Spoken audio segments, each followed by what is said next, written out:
Je suis avec Chaya, que je connais de l'université, des groupes d'ethnométhodologie.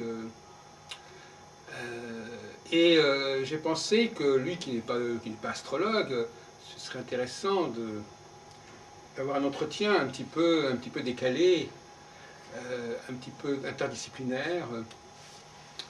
Et donc, je me suis dit que nous allions pouvoir échanger comme ça des propos sur un ton, dans une direction peut-être innovante par rapport à ce que j'ai déjà exprimé à différentes occasions sur ces antennes.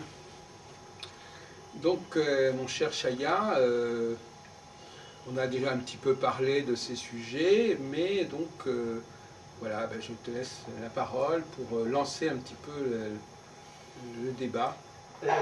Bonjour Jacques, on en a très peu parlé, hein. On a à peine ébauché en quelques phrases, Ouais. Et je ne sais absolument rien de ta conception de l'astrologie. Si ce n'est que tu as une certaine idée que j'ai une conception de l'astrologie. Apparemment, enfin, d'après ce que tu dis, tu as une conception, mais nous n'avons pas encore véritablement parlé. Allons à la découverte. Est-ce que tu peux, disons, faire approcher petit à petit, nous expliquer un petit peu ta conception de l'astrologie, Oui.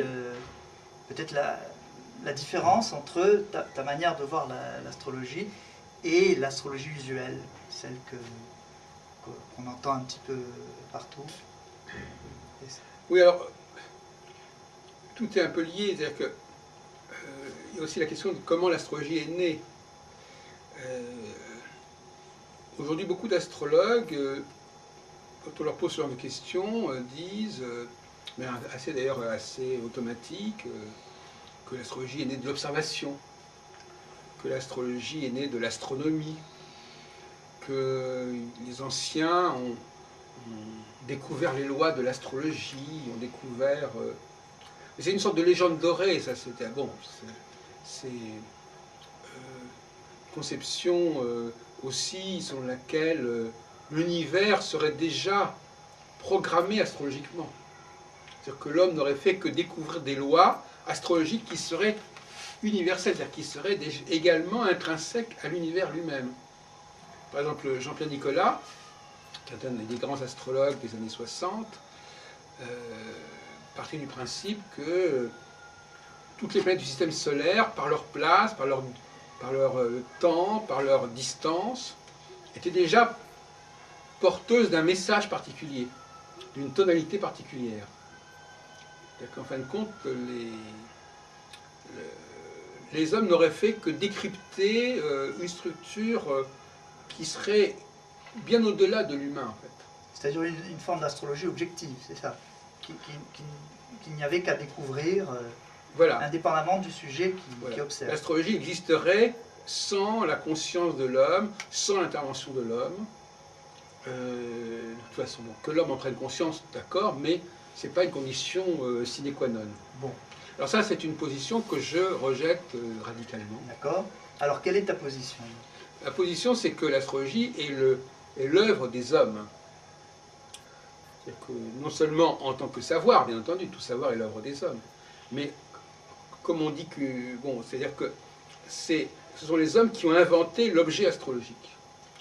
Ils l'ont inventé, et donc il est beaucoup plus facile, au niveau de toutes les sciences de l'homme, les sciences sociales, d'imaginer des savoirs que les hommes inventent.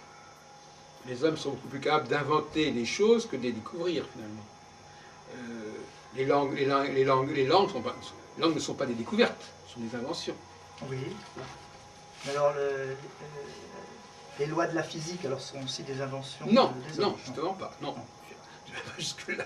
Non, justement, dans le domaine des lois de la physique, c'est justement ce modèle des lois de la physique qui est projeté généralement sur l'astrologie, oui, sur un imaginaire astrologique, c'est-à-dire, oui, effectivement, comme en physique, comme en astronomie, les hommes ont découvert les lois de l'astrologie qui existaient et ils les ont mises sur le papier, et voilà. Donc là, il y a déjà épistémologiquement un blocage. Effectivement, quand on commence déjà à raisonner de cette façon-là, ça entraîne beaucoup de conséquences. Mais on y reviendra. Mais ce qui me paraît beaucoup plus simple, c'est de comprendre qu'effectivement l'astrologie est née de l'astronomie, bien sûr, mais elle ne prend de l'astronomie que ce qu'elle comprend de l'astronomie déjà, et que ce dont elle a besoin. Ça veut dire quoi qu'elle a besoin? L'astrologie, si les hommes sont intéressés à l'astrologie, c'est pour y trouver un intérêt pratique. C'est-à-dire, l'astrologie, c'est une sorte de super calendrier, en fait. C'est une façon de marquer le temps, d'organiser le temps. Bon, on sait que cette question de l'organisation du temps est fondamentale, même pour nos sociétés contemporaines. L'astrologie ou l'astronomie? L'astrologie. L'astrologie aussi organise le temps. L'astrologie organise le temps en se servant de l'astronomie. Elle prend de l'astronomie certains éléments qui lui paraissent utiles pour organiser le temps des sociétés. Et alors donc, dans quel but, enfin de quelle manière est-ce qu'elle organise le temps donc, eh bien, elle organise le temps, comme j'allais dire, comme aujourd'hui encore on organise le temps. Aujourd'hui, quand on écrit les constitutions, quand on détermine qu'on va élire un nouveau président tous les 4 ans ou les 5 ans, il s'agit de l'organisation du temps. Aujourd'hui, comment fait-on pour déterminer cette périodicité? On le fait de manière totalement arbitraire. On dit, à partir de telle date, tous les 5 ans, il y aura une nouvelle élection. Oui. Mais donc, bon, ben, ça c'est une façon, parce qu'aujourd'hui, on se contente de ça. Mais autrefois, on avait besoin de dire, c'est quand telle planète sera à tel endroit que on pourra changer les choses. Ah d'accord, donc le but était surtout l'organisation sociale. Oui, l'organisation du social, c'est-à-dire un référentiel social commun, situé dans le cosmos, donc que tout le monde peut voir, qui obéit à des rythmes bien précis et qui est stable, qui est fixé. Donc les astrologues avaient des liens avec les politiciens et avaient un certain... Les astrologues ont mis l'astronomie au service de la politique. Ils ont pris de l'astronomie, non pas tout ce qu'elle avait, tout ce qu'elle aurait à savoir, ils ont pris de l'astronomie quelques éléments qui pouvaient être utiles pour l'organisation de la cité.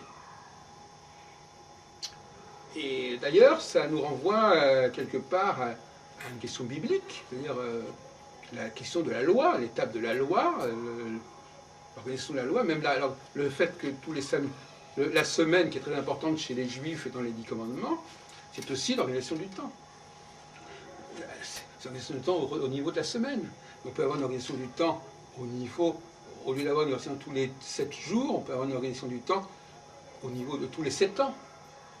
Et est-ce qu'il y avait une astrologie individuelle qui se préoccupait de l'individu Non, je pense que ça c'est beaucoup plus tardif. Ah d'accord. Plus tardif. Et d'ailleurs, c'est un épiphénomène, en fin de compte. Alors, c'est là qu'il y a une difficulté. Mais l'astrologie même moderne n'a pas renoncé à cette dimension collective et mondiale. L'astrologie n'est pas, même aujourd'hui, n'est pas limitée à l'astrologie individuelle. Oui.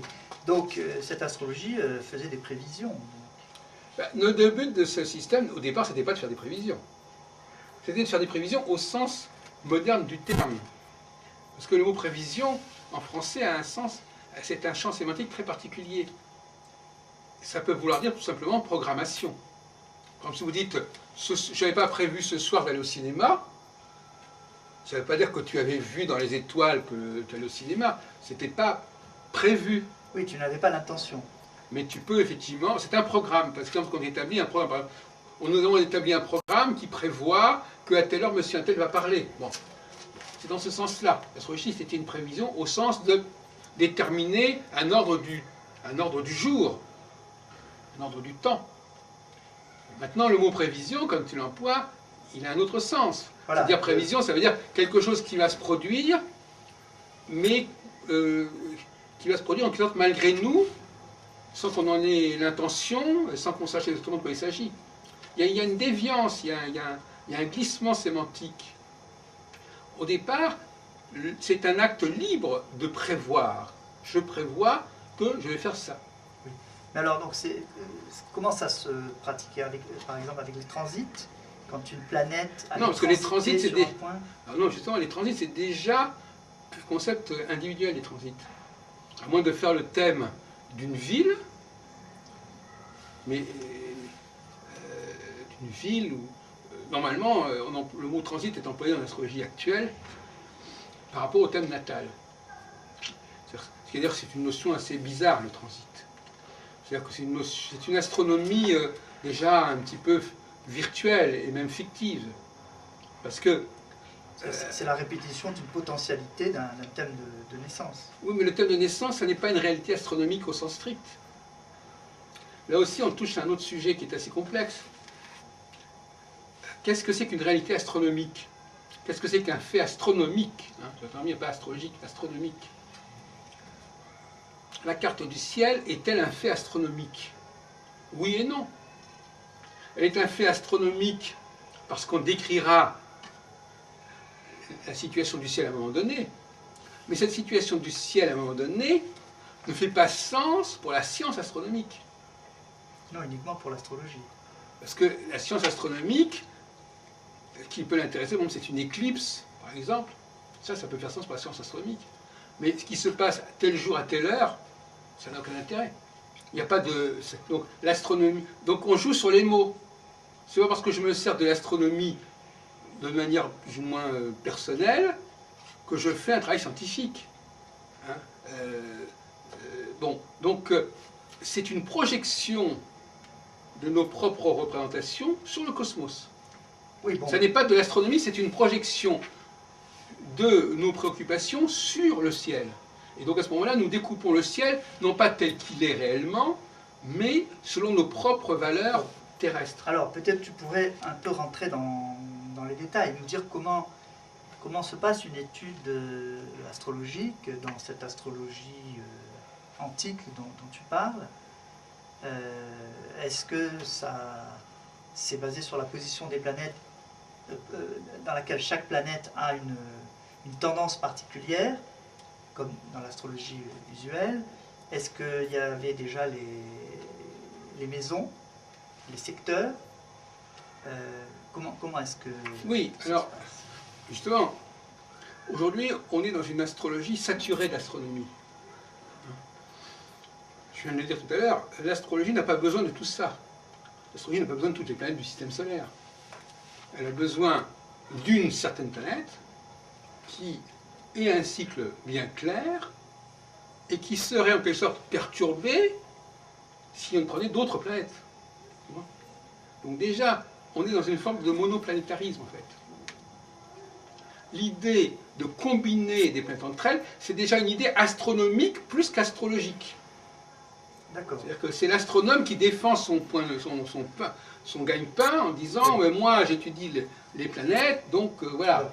Mais en réalité l'astrologue, il n'a pas besoin de toute cette accumulation de facteurs astronomiques. Alors donne-nous un exemple, toi quand tu fais une étude astrologique, donne-nous un exemple d'étude que tu fais. Moi je ne... Comment tu alors justement, moi je n'ambitionne pas spécialement de faire une étude astrologique. Moi ce qui m'intéresse, c'est de donner à l'astrologie une architecture. Parce que l'étude astrologique, je l'ai dit tout à l'heure, ce n'est pas le but de l'astrologie. Le but de l'astrologie, c'est de comprendre comment les sociétés se sont programmées, se sont organisées par rapport au ciel. Bon. Donc on n'est pas dans l'individualité, là. Hein, on est dans l'organisation des sociétés. Bon. Donc ils vont comprendre le rythme des sociétés. Tu es dans l'Antiquité, tu es à Athènes, par exemple, et tu veux faire une étude astrologique par rapport à Athènes. Donc, oui. Quelle planète tu vas prendre? Ben, je ne vais pas prendre une planète particulière à Athènes, parce que pour moi, l'astrologie n'a rien à voir avec les pays, enfin le cloisonnement des pays. L'astrologie est universelle, donc elle n'est pas spécialement à Athènes. À la limite, ça n'a aucune importance qu'on soit à Athènes ou pas. Par contre, que l'astrologue tienne compte de la réalité athénienne, non pas en tant qu'astrologue, mais en tant qu'informé de la réalité athénienne, pourquoi pas? Au contraire. Ce sont des informations qui viennent se rajouter à l'astrologie, mais qui ne viennent pas de l'astrologie. Bon. Tu es l'astrologue d'Athènes, Eh bien, justement. et eh bien, je donne des informations. Le pouvoir vient te voir. Voilà, exactement. Quelle est la question qu'il te demande? Qu'est-ce qu'il te demande? Voilà, c'est ça. Celui qui je a vais le lui donner pouvoir, un certain nombre d'informations qu'il devra intégrer par rapport à ses responsabilités à lui, par rapport à sa connaissance du terrain à lui, c'est à lui qu'il va falloir, c'est lui qui va devoir appliquer cette astrologie. Quel genre d'informations te demande-t-il, justement? Eh bien, par exemple, effectivement, l'organisation du temps dont je parlais implique forcément qu'il y ait des phases, qu'il y ait des cycles qui soient plus favorables à certaines choses que d'autres, ou des étapes, ou des stades. Effectivement, à quel stade en sommes-nous? Pendant combien de temps sommes-nous encore dans ce stade A, et dans combien de temps sommes-nous dans le stade B?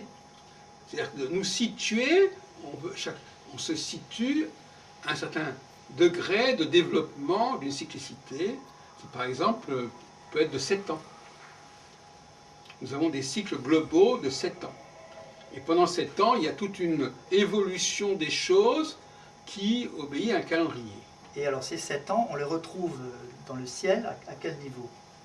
On les retrouve par le fait que quand, justement, pour reprendre cette image qui est assez intéressante, quand les astronomes ont été missionnés par les politiques qui leur ont dit « Fabriquez-nous un calendrier avec vos connaissances astronomiques, fabriquez-nous un calendrier qui nous permette d'organiser la vie de la cité. » Comme par exemple, sous la Révolution française, on a demandé à fabriquer-nous des constitutions qui déterminent des durées pour telle et telle institution, pour tel et tel pouvoir.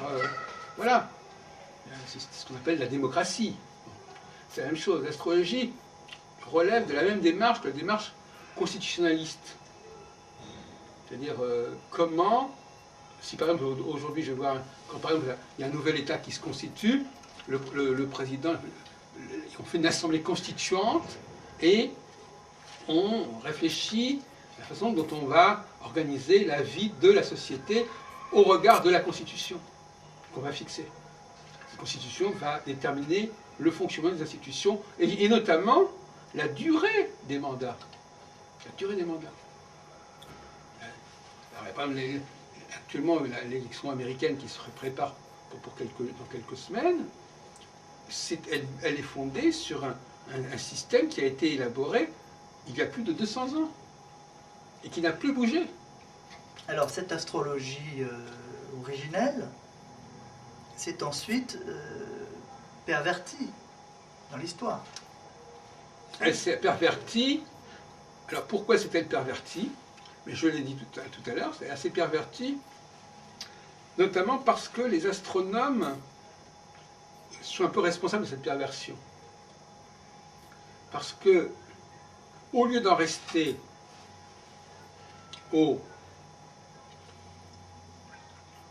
à un schéma simple,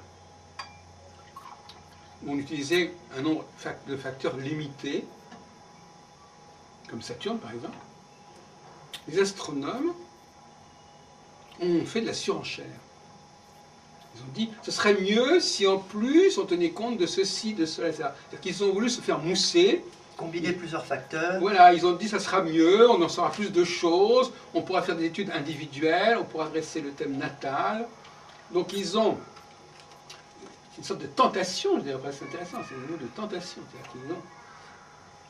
L'astrologie s'est laissée tenter par cette perspective de complexification, de sophistication, que les astronomes eux-mêmes avaient intérêt au niveau corporatif à promouvoir. Est-ce qu'on peut situer dans le temps, dans l'histoire, des différentes étapes comme ça Moi, je crois qu'il est beaucoup plus prudent de ne pas situer les choses dans le temps. Il faut les situer dans la progression des choses, mais dans le temps, c'est toujours extrêmement casse-cou de situer les choses dans le temps. Ça ne driverait à rien. Mais c'est un modèle génératif qui est ce qu'il est. Et puis dans le temps, il peut y avoir eu des périodes, et puis des reculs, et puis des retours. Enfin, donc on pourrait citer des périodes comme ça. Non.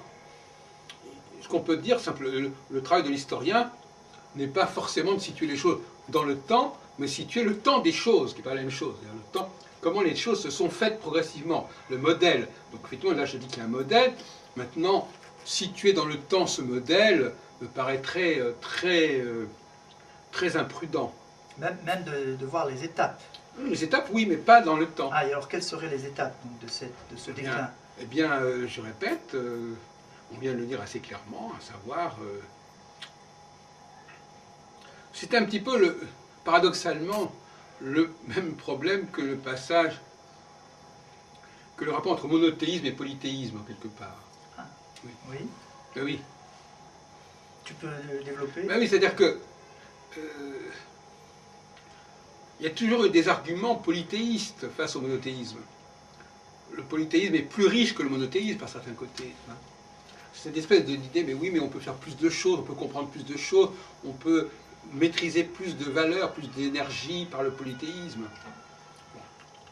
Et bon, c'est un vaste débat de savoir si le monothéisme est sorti du polythéisme ou le polythéisme est un dépassement du monothéisme. C'est assez complexe aussi. Aussi, on est en face d'un modèle évolutif. C'est à la fois l'un et l'autre. Il est possible qu'à un certain moment, dans la masse des facteurs possibles, on en ait choisi un. Donc effectivement, il y avait déjà une pluralité au départ, mais à partir de laquelle on a établi une forme d'unité. Et puis après, ce facteur d'origine, cette multiplicité d'origine est revenue à la charge. C'est comme si, par exemple, un homme choisissait une femme parmi 100 autres, et puis à un autre moment, il va se demander si les 100 autres ne sont pas mieux que la femme qu'il a choisie. Donc il y a une espèce de balancement comme ça, on va du multiple au choix spécifique, et puis ce multiple, il revient à la charge. Alors si on prend un cas précis, un peu avant la Révolution française, on découvre Uranus. Oui. Donc il y a une étape de complexification de l'astrologie usuelle. Là. Oui, mais je rappelle encore une fois, cette complexification, elle est déjà intervenue avec Jupiter, avec Mars, etc. Donc de toute façon, déjà, il y avait une complexification dès le départ, du fait de ne pas s'en tenir à Saturne. Bon. Mais il est certain que la découverte de nouvelles planètes a encore accru la confusion, bien évidemment. Et j'ai entendu certains astrologues usuels dire que la découverte d'Uranus donne plus de... c'est comme si l'influence d'Uranus entrait à ce moment-là en action à partir du moment où on la découvre. Oui, oui. Mais moi, je suis totalement, radicalement opposé à cette représentation des choses. Mais c'est intéressant que tu la signales, parce que ça prouve que, effectivement, tu es un peu imprégné de ça. Oui, c'est ce que je disais tout à l'heure, cette espèce de religion de l'astronomie. Puisqu'il y a un élément astronomique de plus, il faut que l'astrologie l'intègre, ipso facto. Or, l'astrologie n'a pas de compte à rendre à l'astronomie. L'astrologie a utilisé l'astronomie par rapport à un certain cahier de charge, qui a impliqué des choses relativement simples. Elle ne va pas compliquer son modèle et le dévoyer et le perturber parce que l'astronomie a d'autres éléments. Bon. L'astrologie est sortie de l'astronomie. Donc elle a pris des éléments de l'astronomie, elle est sortie de l'astronomie, elle en a pris ce dont elle avait besoin, et après il y a des astronomes qui reviennent à la chose en disant oui, mais vous pourriez prendre davantage. Prenez-en encore, prenez encore plus. Mais non, on n'en a rien à faire. Et d'autre part, cet intérêt pour Uranus est assez bizarre, parce qu'en réalité, ils sont en train de nous dire, par exemple, oui, avec Uranus, ça vous permettra de mieux comprendre l'astrologie. Mais non, l'astrologie se suffit à elle-même, telle qu'elle est. Elle n'a absolument pas besoin d'un apport de quelque ordre que ce soit, même astronomique. Voilà, donc... C'est-à-dire, est-ce que c'est un problème de validation? Pour certains, ils ont besoin de l'astronomie pour leur amener plus de crédibilité. Oui, on peut dire qu'effectivement, certaines personnes ont du mal à admettre que les hommes aient établi l'astrologie. Ils ont un besoin de transcendance. C'est un doute dans la créativité de l'homme. Exactement. On ne peut pas mieux dire. Il y a chez les gens qui pratiquent l'astrologie une sorte de misanthropie, de désenchantement par rapport aux capacités de l'être humain à se programmer lui-même, et il faut donc que la programmation ait été faite au-dessus et au-delà.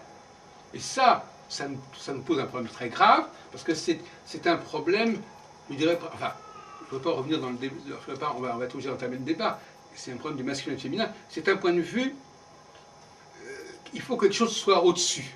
Voilà. Donc, il y a une décision qui a été prise au-dessus. Bon. Alors, il y a des gens donc, qui ont besoin viscéralement de cette représentation des choses pour se sentir bien. une représentation fataliste.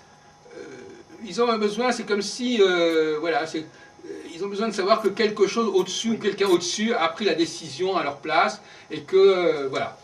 Donc, Et que soi-même, on ne pouvait pas le faire nous-mêmes. Donc l'astrologie que tu défends croit profondément en l'homme créateur, en l'homme créateur du monde, créateur de monde au pluriel. C'est ça. Il est créateur, il structure le monde en tout cas, il le sculpte, et il n'en prend, moi j'aime bien cette image du sculpteur, le bloc initial, brut, il n'en prend qu'un élément. Il lui donne une certaine forme, et le reste du bloc, c'est comme pour le cinéma. C'est comme si on disait, ah oui, mais vous avez tourné encore 1 heure de rush, vous ne voudriez pas quand même les intégrer dans votre scénario, ça serait pas mieux. Oui. Bon. C'est ça, il faut à un moment donné dire, ça ce sont des déchets, c'était nécessaire, ça faisait partie du matériau initial, on ne le garde plus. C'est un peu ce qui se passe avec la... Voilà, en astrologie, on a l'impression que les gens vous disent, mais attendez, mais ça existe aussi. Il n'y a pas de raison de ne pas le prendre parce que ça existe. Donc c'est comme dire, vous avez tourné ça, pourquoi ne pas le prendre parce que vous l'avez tourné? C'est un peu comme une certaine attitude vis-à-vis de rêves. Pour interpréter les rêves, prendre le positif ou leur donner une interprétation positive permet d'orienter la vie qui va venir. Alors ça, oui, pourquoi pas? Je ne connais pas très bien ce sujet, d'ailleurs. Et pourquoi pas? Voilà un exemple tout à fait typique, c'est-à-dire que, effectivement, il y a un problème, les gens ne comprennent pas ce que c'est qu'un choix. Un choix, il y a plusieurs possibilités, on en prend une. Maintenant, les gens vous disent, oui, mais les autres choses que vous n'avez pas choisies, c'est que c'est intéressant aussi de les avoir. Voilà, et c'est un peu ce débat. Alors, c'est le premier débat. Et puis, deuxièmement, qui est-ce qui a décidé que c'était ça? Alors, la réponse c'est, ah ben on décide rien du tout, on prend tout. En prenant tout, il n'y a plus besoin de décider. Voilà. C'est ça aussi qui fait dire, si quelqu'un dit, mais il n'y a pas de raison de choisir, ah bon d'accord, ben on ne choisit pas, on prend tout. Voilà, c'est une manière de ne rien choisir et finalement de ne pas assumer sa créativité, sa responsabilité Oui. en tant qu'homme. Mais là on touche, en fin de compte on peut dire que quelque part l'astrologie attire les personnes qui ont ce problème existentiel. C'est-à-dire qui ont besoin qu'on décide à leur place. Qui ont un problème d'animus, si tu veux. Bon, pour dire les choses en termes jungiens, l'anima, c'est le fait d'accepter les choses dans leur globalité. L'animus, c'est de choisir, parmi toutes les possibilités, celle qui va être retenue. Si tu veux. Il y a une question d'élection et de sélection dans l'animus. Et quelqu'un qui n'assume pas bien les valeurs masculines, n'assume pas bien les valeurs de choix. Il faut que ce choix ait été décidé en haut, donc, à l'étage supérieur. Donc le rôle de l'astrologue, à ce moment-là, selon ta conception, c'est justement de guider les autres, en faisant ses choix d'interprétation. Non, mais là, politique, voilà, c'est ça, ça va être ça. Il guide le politique, finalement. Non, parce qu'en fin de compte, c'est pas comme ça que ça se passe. L'astrologie, c'est une loi qui a été établie à un moment donné. Après, il n'y a plus rien à faire. Ah. Donc l'astrologue, c'est un législateur. C'est-à-dire que c'est à un moment donné des gens qui ont fait ce travail dont on a parlé tout à l'heure, qui ont donné aux sociétés, à un peuple, quel qu'il soit, des lois auxquelles ils doivent s'astreindre. Ils leur ont dit, voilà, on doit interpréter ça comme ça comme telle planète, ceci, cela. Ouais. Ils ont fait des choix, et les générations qui ont suivi ont oublié que c'était des choix qui avaient été faits, et ont pris ça comme une donnée objective. Oui, en tout cas pour une donnée qui avait été donnée, un peu comme une révélation du Sinaï, enfin, c'est le Matan Torah, c'est le don de la loi. C'est le don de la loi. la loi astrologique a été donnée aux hommes et elle n'est pas censée être changée. Le problème, c'est que les astrologues veulent changer cette loi. Ah, ils veulent la Ben changer. oui, c'est ce qu'on a dit tout à l'heure. Ils veulent la changer. C'est un peu le veau d'or. C'est-à-dire, voilà, dire, voilà, vous nous avez donné cette loi-là, mais pourquoi on ne prendrait pas aussi autre chose qui est à côté, qui est également dans le cosmos, etc. etc. Pourquoi ce Dieu et pas un autre? Pourquoi ce... Tu vois? Donc effectivement, il y a ce débat qui est entre Moïse, le législateur qui défend sa loi, et d'autres qui disent, mais il y a d'autres choses possibles, il y a d'autres solutions, bon voilà, qui proposent. Donc toi, tu prônes un retour à une astrologie originelle qui défend donc quelle valeur et quelle méthode? Voilà, c'est ça. Une astrologie immuable, avec des cycles immuables, qui sont néanmoins des cycles que les hommes se sont donnés eux-mêmes. Même s'ils les ont empruntés à l'astronomie, ils auraient pu en emprunter d'autres. Et donc, les autres aussi auraient pu fonctionner. Mais donc, c'est eux qui ont donné du sens à ce qu'ils ont pris. Ce qu'ils n'ont pas pris, ils ne l'ont pas pris. C'est ce qu'on dit dans la Bible, d'ailleurs. C'est les hommes qui donnent, qui nomment les choses, qui décident ce que sont les choses. Donc les hommes ont consacré une certaine astronomie au sein de l'ensemble des astronomies possibles. On peut dire ça comme ça. Parce qu'en astronomie, il peut y avoir des milliers d'astronomies. Oui. Par exemple, tu peux faire un thème astral, c'est une astronomie.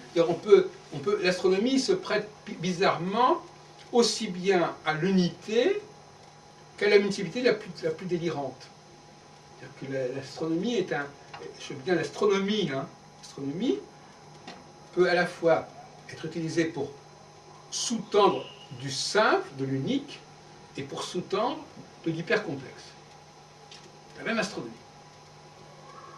Donc l'astrologie, il y a une astronomie astrologique qui aboutit à une simplicité, et il y a une astrologie astronomique qui, finalement, est tombée dans des délires astronomiques complètement fous. Dont un des délires est effectivement le thème natal. Le thème natal, c'est une perversion de l'astronomie, puisque c'est la construction artificielle d'un ciel au moment de la naissance, qui n'a aucun sens astronomiquement, mais qui peut être dressé selon les lois de l'astronomie, c'est ça. Dans l'astrologie que nous connaissons, qui est usuelle, qu'est-ce qui a gardé sa forme originelle? Étant donné qu'effectivement l'astrologie usuelle utilise à peu près tout ce qui existe en astronomie, forcément, on peut trouver dans cette astrologie visuelle tout et n'importe quoi, donc le pire comme le meilleur. Mais même le meilleur est entaché du pire, puisqu'il est mélangé avec autre chose. Mais alors quel est le meilleur, justement?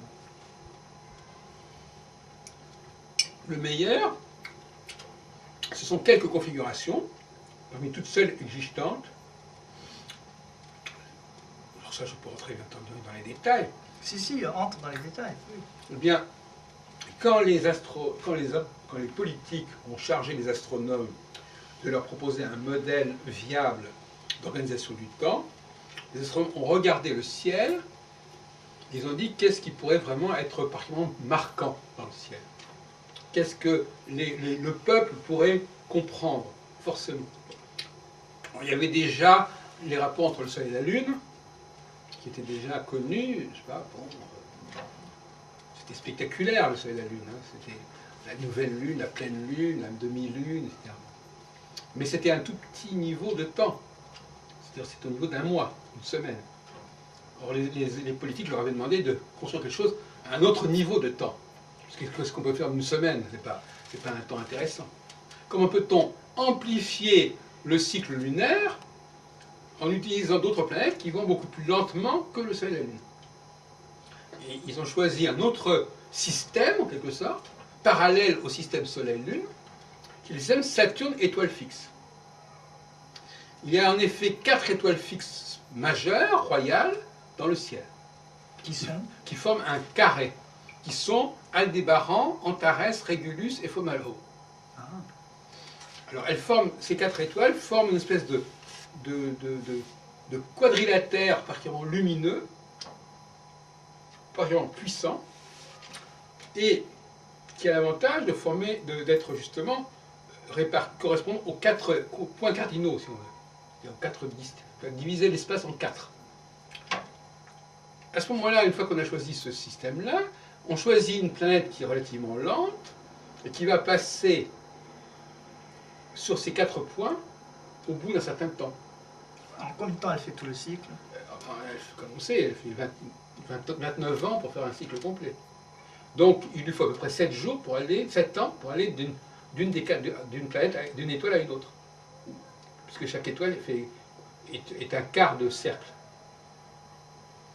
Donc quelle est cette planète qui fait... C'est Saturne. C'est Saturne qui fait donc... D'accord. Saturne active successivement ces 4 étoiles tous les 7 ans.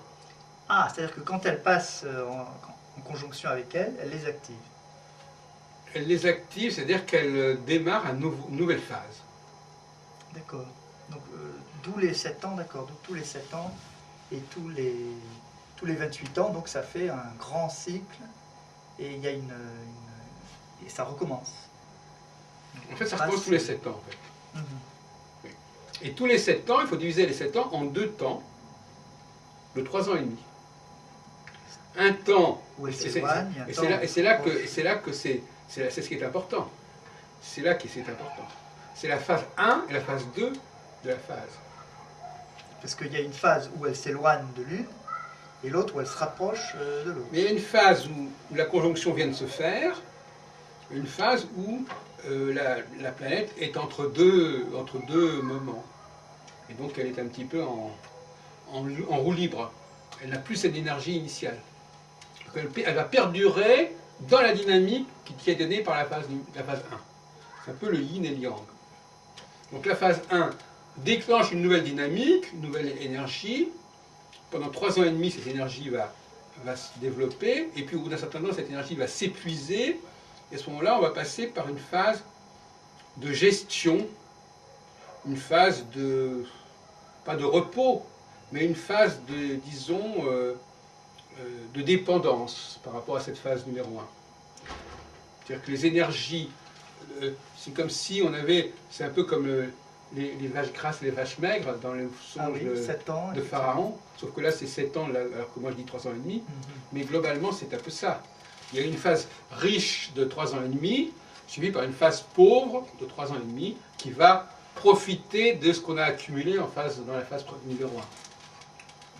Donc on peut transposer le songe de Pharaon, sauf que il y a une erreur dans ce songe, puisque c'est pas 7 plus 7 plus 7, mais c'est 3 ans et demi, 3 ans et demi, 3 ans et demi. D'accord. Est-ce qu'il y a d'autres exemples comme ça où on retrouve dans d'autres cultures? C'est 7 ans. Oui, ben ça c'est connu. Même 3 ans et demi, on retrouve souvent 3 ans et demi. C'est parce que 3 ans et demi, ça correspond à 1280 jours, et c'est un chiffre qu'on trouve dans l'Apocalypse, on trouve dans beaucoup de représentations théologiques, religieuses. Et aujourd'hui, d'ailleurs, curieusement, on peut lire des travaux de psychologues disant que le couple connaît une phase de critique au bout de 3 ans et demi, par exemple. Bon, enfin, je ne sais pas, c'est une expression comme ça. Et puis, de toute façon, on sait très bien que beaucoup de choses, par exemple, les élections américaines, c'est tous les 4 ans, c'est pas très loin de 3 ans et demi. On sait très bien qu'à un moment donné, il y a un besoin de renouvellement qui correspond, à mon avis, à peu près à tous les 4 ans. Hein, tous les 4 ans, les choses ne peuvent plus fonctionner comme avant. Et là, par exemple, actuellement, on est dans une fin de phase 2, donc on est à la fin d'un cycle de 7 ans. À Donc, quel, c'est-à-dire à quel niveau tu parles? L'humanité, enfin nos sociétés, oui. La planète entière. Oui, oui, oui, bien sûr.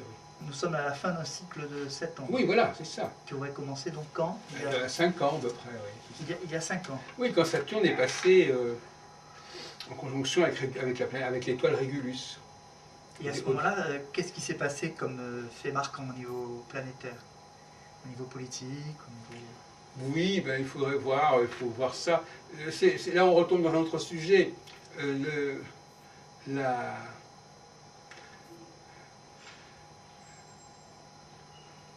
on peut s'amuser à trouver des corrélations, mais ce n'est pas le but. Pour différentes raisons. D'abord parce que, premièrement, l'astrologie n'est pas là pour prévoir, on n'est pas là pour entériner tout ce que les hommes font. L'astrologie n'est pas censée expliquer tout ce que les hommes font. Hein, l'astrologie apporte un élément qui est important, mais qui peut être plus ou moins concrétisé, appliqué, parce qu'il y a d'autres facteurs qui peuvent interférer. Donc c'est comme ça partout. Une seule science n'explique pas la totalité du réel, de toute façon. Mais alors, Même si je laisse tomber un objet, il peut y avoir quelque chose qui va empêcher que l'objet tombe, enfin n'importe quoi. Donc ce devenir de l'astrologie, ce déclin, donc il part d'une période originelle, plus pure, d'après ce que j'entends de ton discours, et qui se dégrade avec l'histoire. Est-ce que tu peux comparer ça à d'autres domaines voilà. de la connaissance? Oui, bien sûr, oui. On a l'astrologie n'a pas le monopole de ce genre de dégradation, c'est clair. Est-ce que, par rapport au discours de René Guénon, est-ce que tu te retrouves dans... Oui, enfin, je ne suis pas un spécialiste de Guénon, il est certain qu'il a abordé cette question...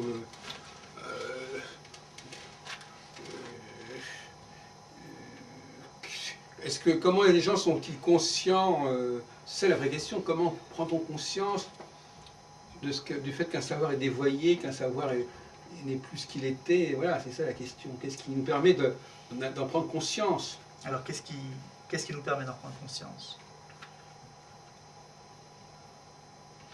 C'est assez compliqué parce que justement, il y a des fausses valeurs qui sont intervenues qui font que les choses sont brouillées. En fin de compte, il y a très peu d'esprits qui sont capables de prendre conscience de certaines choses.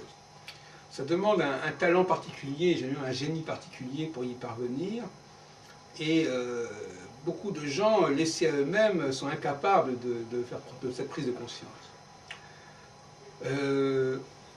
Pour plusieurs raisons. Une raison, c'est qu'eux-mêmes ne sont pas purifiés au niveau mental.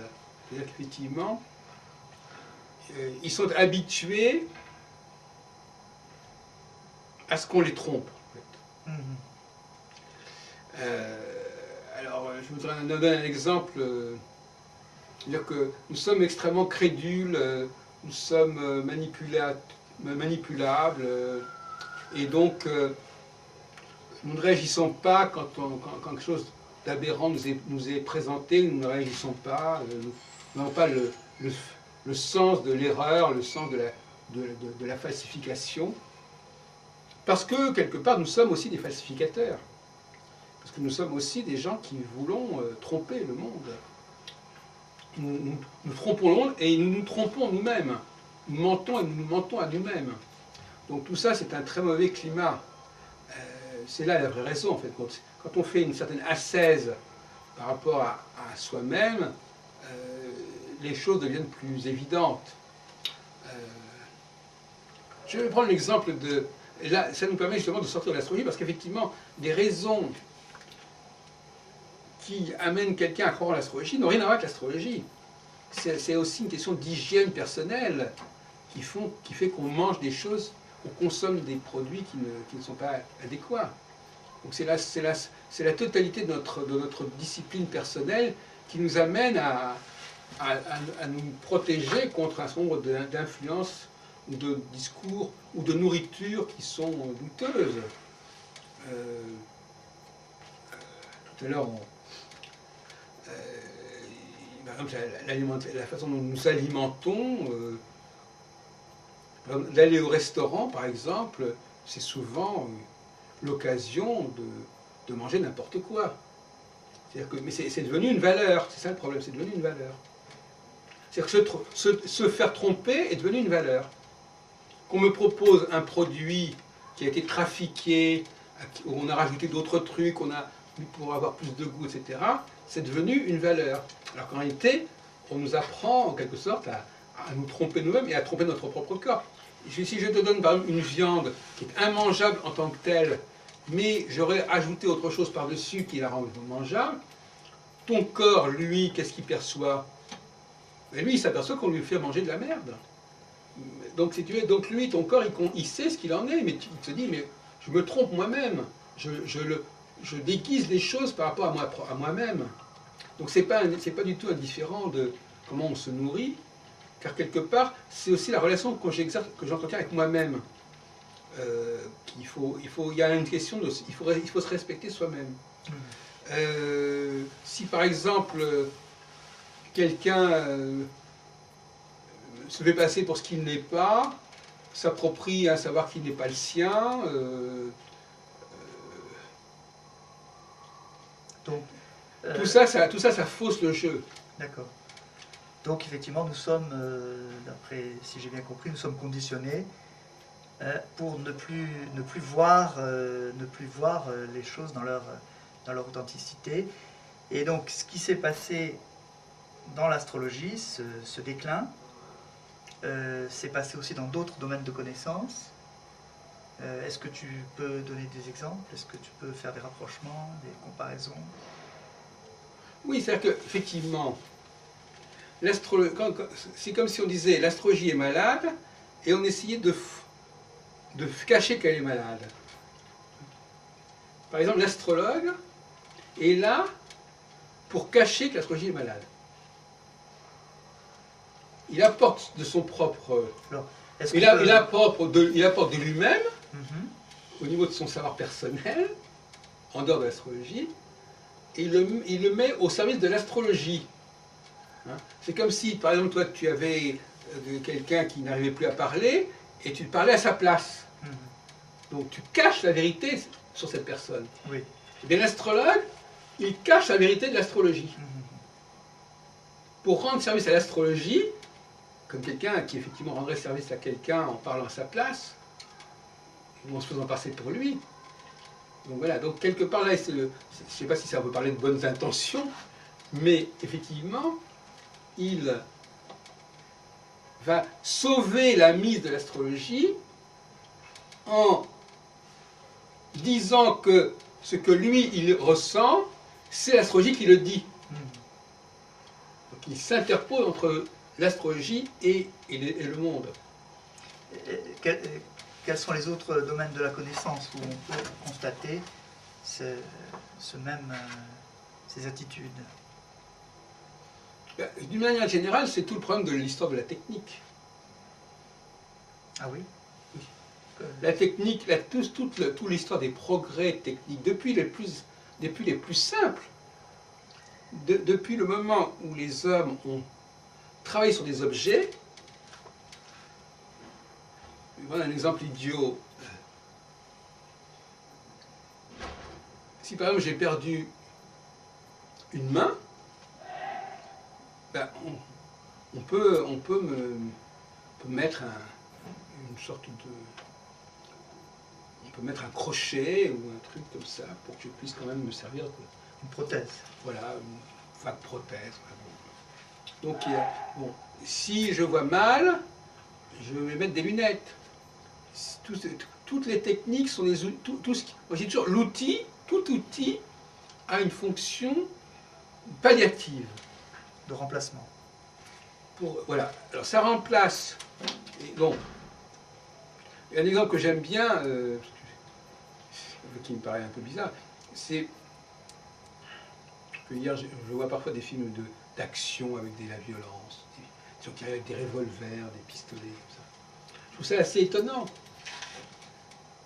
qu'une petite fille de 12 ans, par exemple, pourrait faire trembler toute une société parce qu'elle sait utiliser un pistolet. Donc le pistolet va donner à cette fille une importance démesurée par rapport à ce qu'elle est elle-même. Ça, c'est la perversion de la technique. C'est-à-dire qu'elle démultiplie le pouvoir de quelqu'un. Malheureusement, ce pouvoir, il suffit que j'enlève à cette petite fille son pistolet pour que ce soit terminé. Ce n'est pas un bagage qu'elle a en elle-même, ce n'est pas un bagage qu'elle va transmettre. Donc au niveau de ce qu'on pourrait appeler l'eugénisme, si on peut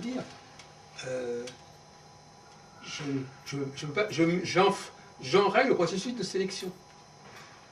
C'est-à-dire que je ne permets plus aux meilleurs de l'emporter, puisqu'il y a des trucages, puisqu'il y a des gens qui n'ont aucune valeur et qui arrivent, par les trucages, à avoir une certaine valeur. Mais c'est une valeur qui n'est pas génétique, c'est-à-dire qui n'est pas transmissible. Qui n'est pas de l'ordre de l'être, qui est de l'ordre de l'avoir. Voilà. Et à partir du moment où c'est de l'ordre de l'avoir, là, si une société fonctionne sur des valeurs de l'avoir et pas de l'être, elle est une société qui dégénère, puisqu'elle ne transmet rien. Elle ne sélectionne pas.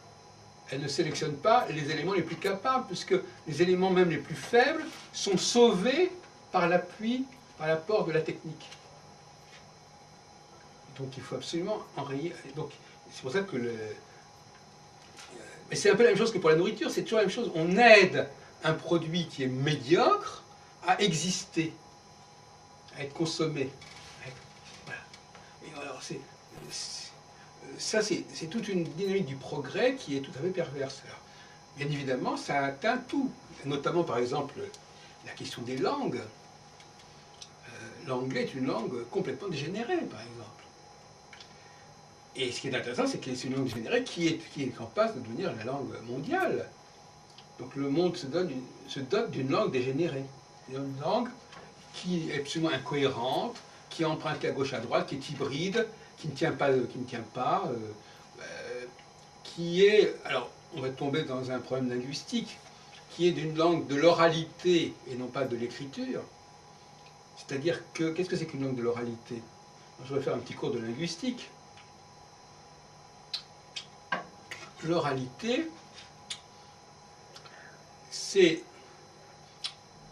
ce qu'on te dit que le mot signifie. Un mot, ça n'est pas oral, un mot. Un mot, c'est écrit. Un mot, ce sont des signes. Je te montre un mot. Ce mot ne te dit pas ce qu'il est. Il ne te dit même pas comment il se prononce.